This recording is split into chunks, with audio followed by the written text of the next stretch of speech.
ကျမတို့လူသားတွေဟာဘယ်နေ့ဘာဖြစ်မယ်ဘယ်နေ့မှလောကကြီးတွေကထွက်သွားရမယ်ဆိုတာဘယ်သူမှကြိုမသိနိုင်ကြပါဘူးအဲ့ဒီအတွက်ကြောင့်မလို့ကျမတို့တွေအားလုံးဟာထမင်းစားရည်တောက်ပြီးဥစ္စာတွေရှာဖွေရင်ကိုကျမ်းမာအောင်နေဒီမဲ့နေ့ကိုထိုင်ဆောင်နေကြတဲ့သူတွေကြီးပါပဲဒါကြောင့်ကျမရဲ့အတွေးလေးကတော့ရှင်းပါတယ်ကျမအသက်ရှင်နေရတယ်ခဏတော်တွဲမဲ့ဖြစ်ကျမကြောင့်သူတစ်ပါးကိုစိတ်မစင်းရဲစေချင်ကျမကြောင့်ကျမရဲ့မိသားစုကျမရဲ့ပတ်ဝန်းကျင်ကျမနားမှာရှိတဲ့သူကျမကိုသိတဲ့သူကျမကိုကြည့်တဲ့သူတွေအားလုံးစိတ်ချမ်းသာစေချင်တယ်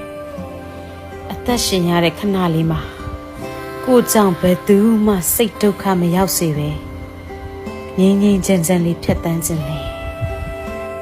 အဲ့ဒါကျမရည်